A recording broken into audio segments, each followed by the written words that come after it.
Meghan sends a message as the royal family makes their first public appearances since the coronavirus. We live our lives very busy in all different areas, but actually when something comes along and everyone stops, it finds a way to acknowledge very publicly, very visibly, what each industry, each service does. I think it's really important. Plus, a biographer claims Queen Elizabeth's reign is over as she makes her first Zoom appearance. Interesting listening to all your tales and stories, and I'm very impressed by what you have achieved already. Plus, TV personality Nicole Young talks about her racist experience with a member of the royal family. In that moment, it was like a movie. Like everybody was just like, what? Loud, shrieking, screaming, oh my goodness, like other tables, nuts, complete mayhem in the restaurant. We've got that plus so much more in today's Royally Us. Hello to our fellow royal lovers and welcome to Royally Us. I'm Christina, that's Carly, senior reporter from HuffPost and royal commentator. Hi Carly, how are you? Good, Christina. How are you? I'm so good. I'm so good. We have a lot to get to, but first we have to talk about our viewers. You guys made last week our most successful show yet. Nearly 500,000 views on our royal show. I mean, thank you. Thank you. That's so crazy. And all those comments. I think we got like 400 comments too. We had so many comments, so it was hard for us to pick just a few, but we managed to get through it. So we want to shout out some of our royal viewers this week. Let's kick it off with Adam S. He says, Harry is more popular than William, yet Harry will always play second fiddle. Him leaving allows his brother to endear himself to the people and what it takes to be a king, allowing Harry to live the life he wants to live. So there's a lot to unpack. Yeah.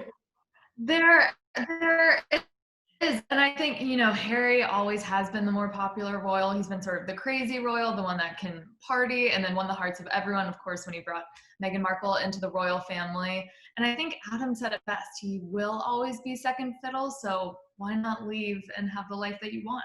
Yeah, live the life that you go, Harry, and live your best life. Okay, let's go to Call M.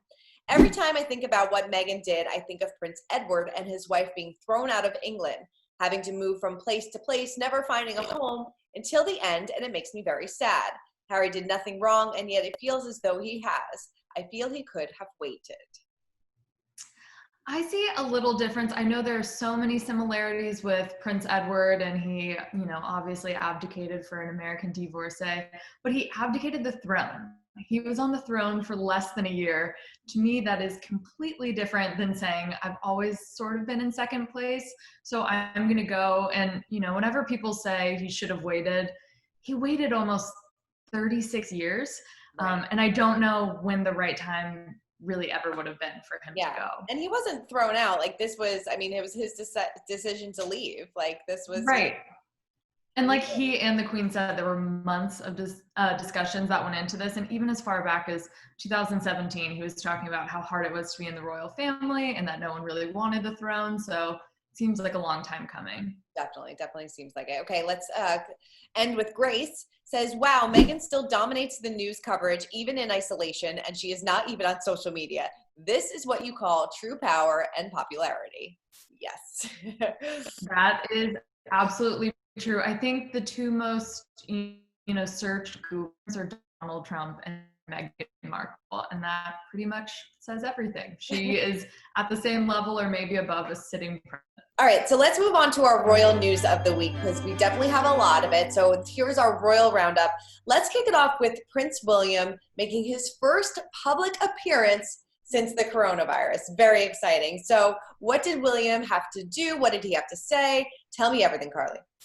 So William, of course, went to the Queen Elizabeth Hospital, which it must be so weird always going to places named after your relatives. But he went to go thank people who had been working during the coronavirus pandemic and thank essential workers for all that they've done. Of course, he brought a lot of jokes with that. He said he's concerned for the waistline of the country because of all the chocolates and everything he's personally been eating. And he said he's ready for the government order to go back and support your local pub. Definitely. I mean, I think we can all agree with that all I've been doing is eating since I've been 100%. He also said some really great things about mental health with sort of a funny thing where he said, you know, please take care of your mental health. Always think of a little picture of me in your head when you want to take care of yourself. So now, if you want good mental health, think of Prince William and, you know, try and get there. Totally. I love that. And we also had Prince Charles and Camilla. They made their first public appearance since the coronavirus and also since he was diagnosed with COVID. So take a listen to what they had to say. Getting used to it. I'd like to shake hands again. And have you been able to at least see your grandchildren, if not hug them yet? First time last weekend. That was nice. Anyway. Not hug them, but see them. Great treat. It was very good you've been allowed out as well, if I may say so. So I love that they revealed that they have been hanging out with their grandkids now, which is great. I know it is. And Camilla has 2 kids, which we sometimes forget about. So she has other grandchildren. They didn't specify which grandchildren. Of course, we're all hoping that she has seen all of them, especially the royals. But yeah, it was really nice to see that they'd seen them, even if they couldn't hug them, you know, what I would give to see my grandparents in person right now. Yeah, totally. And it's funny, I mean, it's funny, not funny, but the social distancing photos from this event were, right. I mean, a little humorous.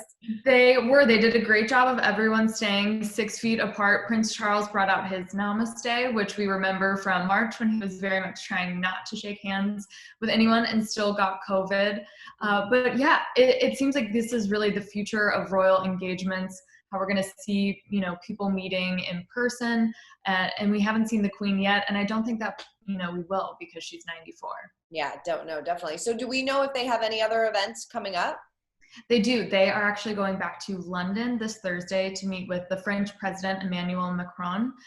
They will not be staying in London though, and they'll be going back to their home where they will continue to rest and recuperate.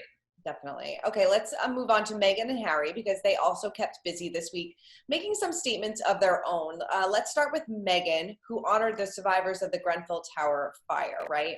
Yes. So 3 years ago on June 14th, 2017, a 24-story building caught fire and claimed the lives of 72 people.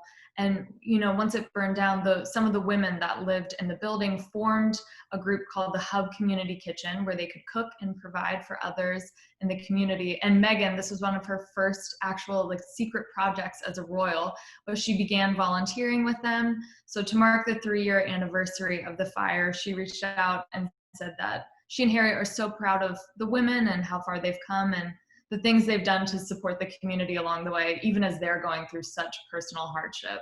Oh, definitely. And she recently reconnected with them over Zoom, right?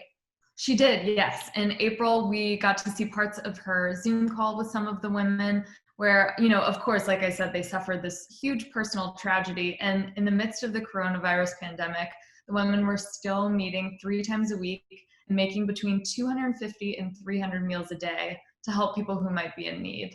That's great. I mean, turning tragedy into something that can help a lot of people is certainly a great thing. Exactly. Yeah. All right. Let's talk about Harry because he revealed how becoming a father actually changed his outlook on conservation. Yes, Prince Harry was doing the writing the annual letter for African Parks, which is a charity that it's a private and public organization that he's been a part of since 2016. He was named president in 2017. And while the letter said so many wonderful things about the work that African Parks has done, of course, we all picked up on when he brought little Archie into the conversation. He said that since becoming a father, you know, he's really thought about the future that he's going to give children. He wants that to be full of possibility and opportunity. And we can really only do that in the next 10 years if we change our habits and work to save the planet.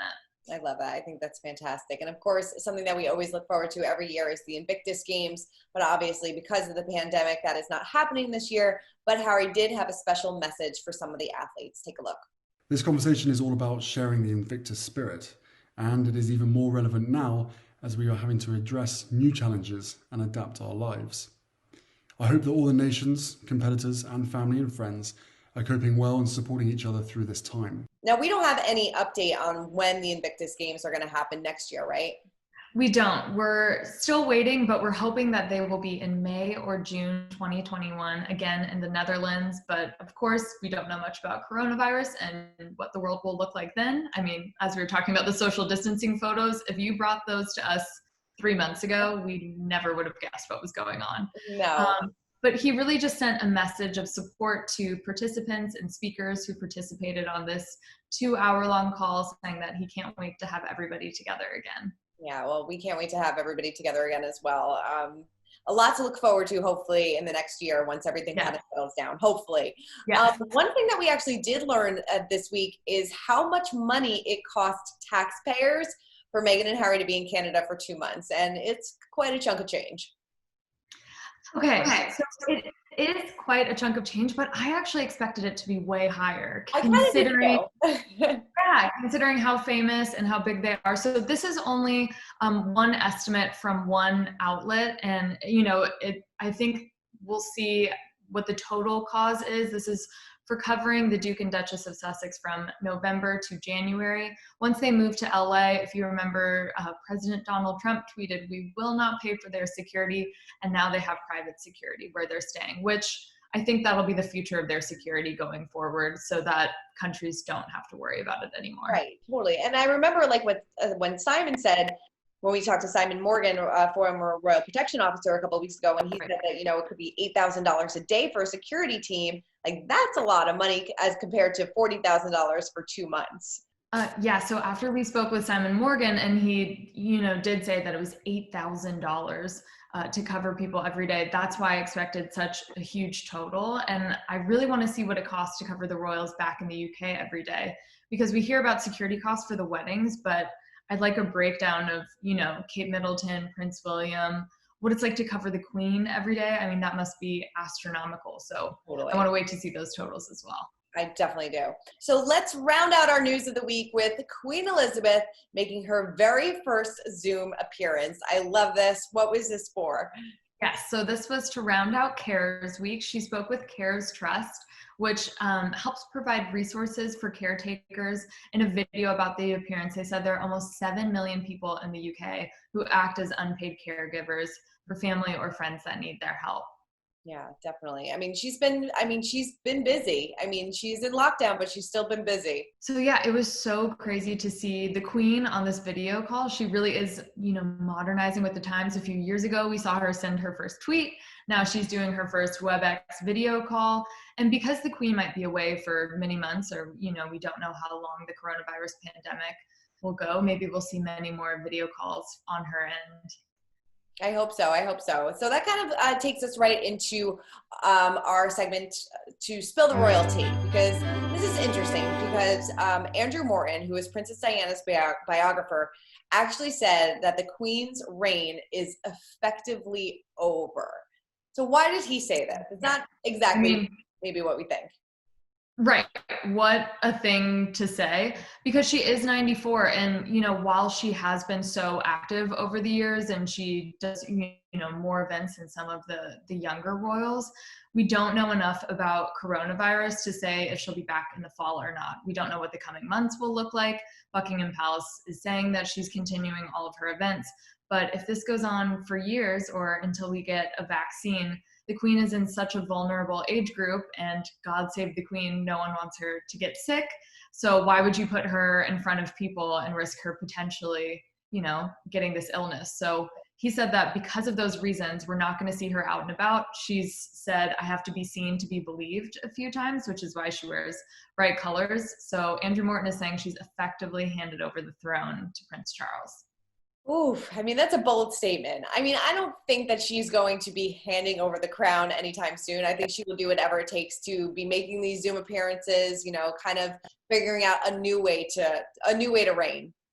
I totally agree, because every year someone says this is the year the Queen abdicates, or this is the year she passes it to Prince Charles.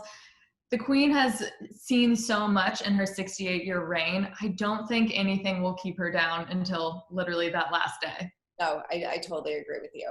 Let's move on to, this is such a complex story. So Meghan Markle's best friend, Jessica Mulroney, found herself cutting ties with Good Morning America and a few of her other big projects because she got into a social media feud with blogger SASHA Exeter. So Carly, I know there's a lot of layers to this. but try to sum it up. Yeah, there definitely is. And I think I would even go stronger than feud. I mean, she was threatening Sasha's livelihood, which we'll get to. Right. Sasha posted an 11-minute video about this. So I'm going to try and condense that into a much shorter time period. I even brought out notes because there are so many layers. But Sasha is a former athlete, and she is a lifestyle, and marketing guru. She was friends with Jessica Mulroney. Sasha posted last week amidst the protest against police brutality and racism. She posted on her Instagram stories, "I encourage any of my friends with large followings to use their voice for good and help combat the race war and what's happening to the Black community." Sasha didn't name anyone, didn't say anything. She said that Jessica viewed this story and took it extremely personally, which appears to be the epitome of white privilege, which is thinking that some unnamed Instagram story is about you. Right. And she fired back at Sasha and wrote her messages saying, "Only come at me with kindness. I've spoken to companies and people about the way that you've treated me unfairly. You think your voice matters. Well, it only matters if you express it with kindness and without shaming people. Good luck." And remember that good luck part of it. So Sasha, about a week later, posted this 12-minute video about her encounter with Jessica, who comes from two of the most famous Canadian families, and is obviously friends with Meghan Markle. And Sasha said, as we're talking about amplifying Black voices, this is this problem I've had with this very powerful white woman who's tried to actively silence me and threaten my livelihood as a single mother. She posted this video. Jessica commented on the video and said, "You're so right. I've faced talking about race because one of my best friends," alluding to Meghan Markle, "has been at the center of racism for so many years." So she brought Meghan Markle into it. So once she commented on this and said, "You're so right, let's end this," bring up Meghan Markle, in her DMs, she slid into Sasha's DMs and said, "Libel suit," oh, I said that wrong, libel suit. She spelled it incorrectly. I said it incorrectly. And then she said, "Good luck," in the DMs the next day. So of course, Sasha, after this conversation, also Instagrammed that and basically said, continued proof that in public, she's apologizing. In private, she's once again coming for me. And that led to a whole host of other problems. Right. Like we said, she cut ties with Good Morning America. She announced that she was going to take a step back and kind of reflect on everything. But I just don't understand.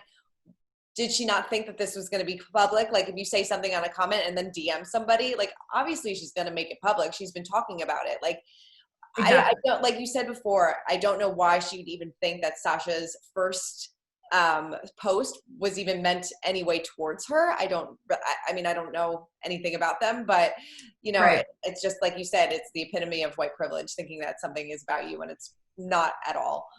It really is. And, I think Jessica thought that she was doing a good job by apologizing, and she once again personified white privilege by saying, "I would like to give my platform to Black people," or Sasha, to sort of explain how I went wrong. And, that's one of the major problems, where it's once again having people of color or Black people do the work for white people instead of saying, instead of us doing the work and saying, "I have to listen, I have to read, this right. doesn't end, this is just the beginning."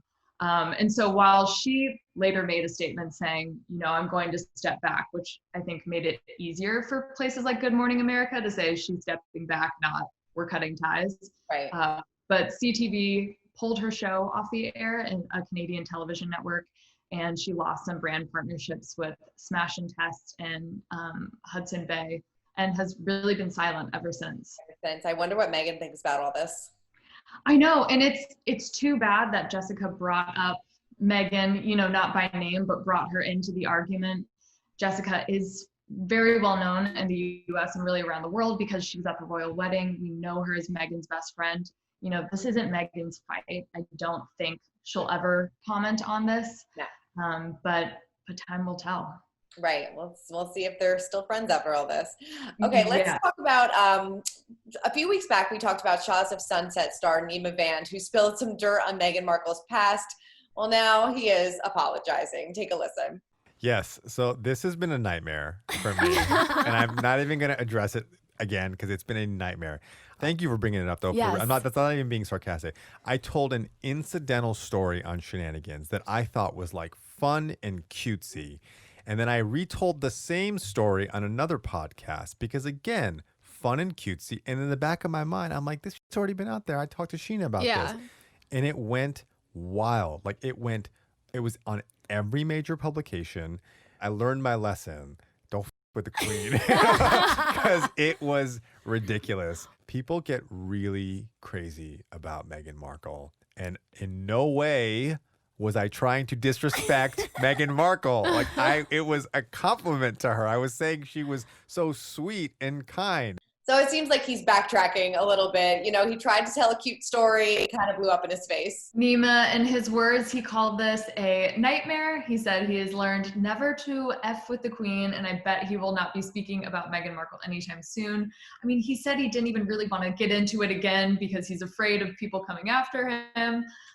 Yeah, I thought part of it was a really, really cute story. Most of it was a really cute story about how much he loved Meghan and how smart she was and all of that. But he ended with a joke, which doesn't always translate well when you see it written instead of how someone's speaking it. Right. And he said that she ghosted one of our friends, like, you know who to call. And obviously, you know, he said it in such a lighthearted way, but reading it, it's sort of like, oh, what does that mean? But he experienced so much backlash. He's told this story a few times before. I don't think we're going to hear him tell it again. Yeah, I don't think so. I think he's done on the Meghan Markle press tour. I think Definitely, that's over. definitely seems like it. All right, let's break down some of these royal rules. And this week we are speaking with TV personality and founder of The Beautiful Body, Nicole Young, who recently opened up about her racist experience with a member of the royal family. Well, Nicole, thank you so much for joining us. Thank you so much for having me, ladies. Yes, well, we have a lot to get to, but we want to kick it off. We want to talk a bit about your encounter with the Princess Michael of Kent. So kind of tell us exactly what happened. So I was out for dinner one night with a group of friends. It was actually a professional business dinner. And the irony of the whole thing is that, to be perfectly honest, just by nature of my business and my lifestyle in New York, I rarely find myself at a dinner with every single person, unless it's maybe a family gathering. Every single person was Black, but we were having a business dinner, and it was myself and a group of friends. We went to Da Silvano, which, if you don't know, it's no longer, sadly, with us. That restaurant is no longer in existence, but it was a fun, sort of energetic, somewhat scenish, sceney type of place in Manhattan. So a few minutes after they sat down, the woman and her two gentlemen companions, she kept looking over, and from where she was seated, she was directly across from me, but sort of diagonally positioned. So I see her, just looking over at us and and sighing and just visibly unhappy with our table. The waiters were at her table with the drink menu and the food menu, and at that point, someone at my table said something that we all sort of just bursted out into loud laughter. And she, at that point, was trying, I guess, to hear what the waiter was saying. And now she can't hear the waiter because we're yelling. So she reached over, leaned in, because that's how tight, the seating is. That's how close she was. She leaned in and smacked her hand on our table and said, "Enough already. You've got to quiet down." I'm faking her accent, not really. But so the whole entire front dining room just went into a complete hush, dead silence. You could hear a pin drop. And then it was like a Michael Jackson video. You know how you always hear, "Ah, ah, ah," Michael Jackson. So it was literally just that sound all around the restaurant. Gasps, shrieks, horror almost. What? So everyone's frozen at my table, and I just turned over to her and I was like, "Did I just hear what I think I just heard?" And someone in the background went, "Yes, yes."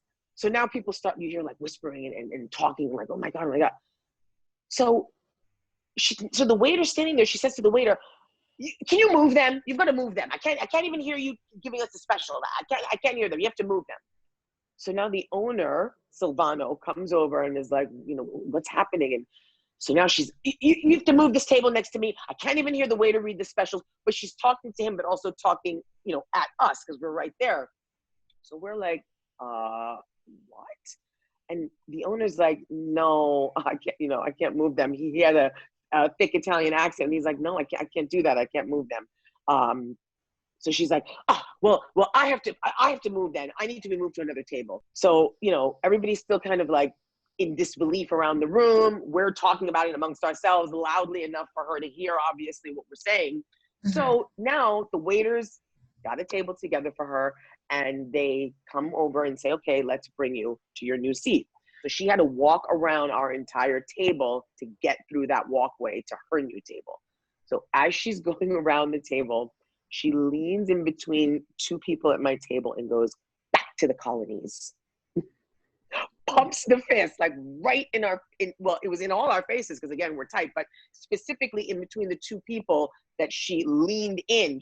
She literally invaded their space. She was right, pumped the fist and told us back to the colonies. Oh my God. So now our table is like, oh, we literally all scream collectively. The whole dining room again is like, oh! I mean, for me, it's like it was like in slow motion. Like now I'm like, it's literally happening again in my head. Like in that moment, it was like a movie. Like everybody was just like, what? Loud, shrieking, screaming. Oh my goodness. Like other tables, nuts, complete mayhem in the restaurant. I was freaking out. I could not, it was out of body. Like I could not believe that just happened. I kept replaying it in my head. I'm looking at them, everyone else at the table. They're looking at me. We're like, what? Now we're turning around to other people. Like, it was just so unbelievable that she did that. So I was like sweating. I was almost, I think in hindsight, it was almost a panic attack. Like I was really melting down. But I just knew that her face was kind of familiar, that woman. And she had this accent that was sort of English sounding, I guess. I knew she was someone that I had probably seen before, but I wasn't sure exactly who. And also by nature of Da Silvano, it was that kind of place. Like she was probably someone. So I'm like, who is that? And somebody at another table says, that's Princess Michael of Kent. And I'm like, where's Kent? Like I honestly didn't even know where that was. So I'm like, who, what? Right. So now people are talking. This particular table where someone said that, they knew who she was. And somebody else at the table was like, oh, you know, she's a member of the royal family, England. I was like, really? Finally, I'm like, this is insane. I actually want to continue my evening here. Like we were having a good time. And she completely disrupted that and is now in the back room having herself a good old time. That is not okay. So I get up from my table. At that point, I didn't even know what I was going to say, but I knew I had to go over to her table. So I get up, walked over to her table, and I was like, excuse me. I don't know what you think this is, but this is not Kent or wherever the expletive it is you think you rule. This is New York City. This is the millennium. You cannot speak to us like that. That is not all right. I said, and what exactly did you mean by back to the colonies anyway? She leaned back in her chair, crossed her arms and said, in the days of the colonies, there were rules that were very good. What? I said, oh, okay. I said, well, there's no going back to the colonies, just so you know. And whatever rules you're talking about, they don't apply here. And as I was saying, you cannot, and I slammed my hand down on her table, you cannot treat people like this in this enlightened time in New York City. It's not going to happen.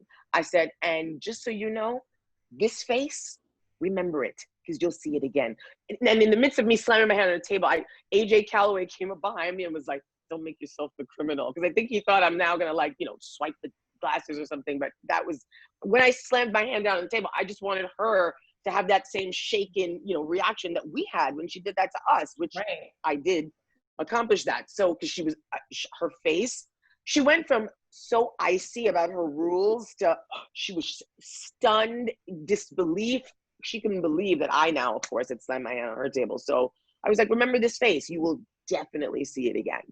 I walked away, went back to my table, and we continued on with our night. But it was it was horrifying. Like, I can tell the story now and, be animated about it because it was very animated in the moment, but it was, make no mistake, hideous, awful. Wow. It is absolutely hideous. And, this happened in 2004. Page 6 wrote it up. The New York Times wrote it up. I've reread all of that. The New York Times article, which is very much written like a society piece, which is something you and I discussed, has a statement from the princess where or a statement on behalf of the princess, where she says she didn't say go back to the colonies. She said remembered the colonies. I mean, what did that statement make you feel? What does that mean? So you're like correcting, right? So she basically, to me, I took that as, on top of being completely despicable and unapologetic, you're now correcting my memory, my recollection of your brilliant, proclamation. Like, what is that? I didn't love that. Obviously, I didn't love that response. The Post made it their business to not only highlight how poor her behavior was that night, but to also just give backstory to, who she is and what she's known for in the UK, which is very bad behavior and racist tendencies, if to say the least. So I felt like the Post made a very clear point of pointing that out in their coverage. And as you said, the Times took more of a, here's this member of the royal family who, acted out or something. I don't know. It was a lot less, contradictory, of her behavior than had I written that piece. You know what I mean? Like, I just felt like that part wasn't as strongly articulated. Yeah. I mean, you speak of her past racist tendencies. I mean, what did you think when you saw her wearing a racist blackamoor brooch when she met Meghan? Listen, when I first even heard of, Prince Harry dating Meghan Markle, I honestly didn't even know who Meghan Markle was at that time. But when I looked, of course, you can see immediately who she is. She's an actress. She was on a popular show. I thought, oh, this is not going anywhere. And not only because of Princess Michael of Kent, but in the back of my mind, because of Princess Michael of Kent. Fast forward to them getting engaged and their meeting. I was like, oh, what? When is it? Like, something is bound to happen. I was waiting. I was literally counting down. Like, what is she going to do about it? And I knew the British press would definitely pounce on whatever it was, because that's what they do. They pay very close attention to what happens in the royal arena, if you will. So when I heard that was what she did, I thought, okay, that's actually a lot more passive aggressive than I thought she would be. But I guess maybe in that setting, that's the best she could do. But I knew she would do something. I was not surprised. Mm-hmm. And I was, though, a little surprised that, there was no official, loud statement from the palace in, disagreement, if not chastising. You know what I mean? What she did. I didn't see or hear that. So that was a little surprising. I wasn't very surprised, but I was a little surprised. I thought considering they didn't say anything in 2004 about her bad behavior, which made headline news in their country as well as other parts of the world, including the US, I thought by now they would say, okay, you know what? This is not, we have to say something about her. But they didn't. Yeah, and I saw that after she wore the racist brooch, she made herself the victim and said she was very distressed by the press and very sorry, which is not an apology. Which is also a lie. And by the way, part of her MO, because one of her statements after the incident with me and the group that I was with, she said something about, oh, I would never be racist. You can look this up. I think a publication interviewed her. I forget which one, but she said on the record that she would never insult, colored people, because she once fancied herself and wished that she was, and quote, half caste. That's what she said. She wished, excuse me, that she could be half caste, or she had that wish in her younger years. So she's known for making herself the victim. in that situation. I remember when Meghan and Harry didn't live at Kensington Palace, a huge deal was made about that. They lived in Frogmore. And now we know that Princess Michael of Kent still lives at Kensington Palace. Do you think Meghan and Harry's decision not to live there might have something to do with the fact that she still lives there? I mean, listen, I have no insider knowledge of what they would or would not do, but if it were me, that would certainly affect my decision on where I'd want to live. I mean, this is not, where you call home has to feel comfortable on all levels. I would hope so, and I can't imagine that would be the case if they lived in any kind of close proximity to that woman. So that's what it would affect my decision, that's for sure. Definitely. I mean, do you think the royal family has done enough to support Harry and Meghan? And I mean, do you think they made the right decision to leave? I mean, again, from where I sit, I would say that, if what we would imagine or would assume, if you will, to be true, then I don't think they did enough. If that is the case, if they did feel, which I can't imagine that they wouldn't, aside from the fact that it was really difficult just from a press perspective, if they felt like within their own inner circle there was that ugliness, then no, I don't think they did enough to support them. I don't think that they really did anything to address it. Even if that wasn't the case, we know that Meghan was treated extremely harshly by the press, and that there was a lot of racist, ugly things being said about her, and things being done that just were definitely rooted in her being Black. So they never spoke out about that alone. So, we had that letter in the very, in the early stages, I think, of their engagement, where Harry, that statement out where it was like, she's being treated unfairly. I forget exactly what he said, but it was kind of an impassioned plea, like, give my fiance a break. And at that point, I think they could have stepped in and made an official statement. Someone, his father, for heaven's sakes, like somebody could have said this, we support Harry, this isn't right. And they may have, I don't want to say, I didn't follow it all the way, as closely as, I would have to say they definitely didn't do enough. But considering I didn't hear about it, I would say they probably didn't do enough, because I did hear about the instances that the steps that Harry took personally to try to address what was going on. I did hear about those. If they did do something, I didn't hear about it. So I would say they probably didn't do enough, just based on that. Totally. Right, and I can confirm there were statements put out, but they were all coming, from Harry. The palaces tried to stop racist trolls in one statement once, but that it doesn't seem like enough, because they did leave. But I also want to go to, this happened in 2004.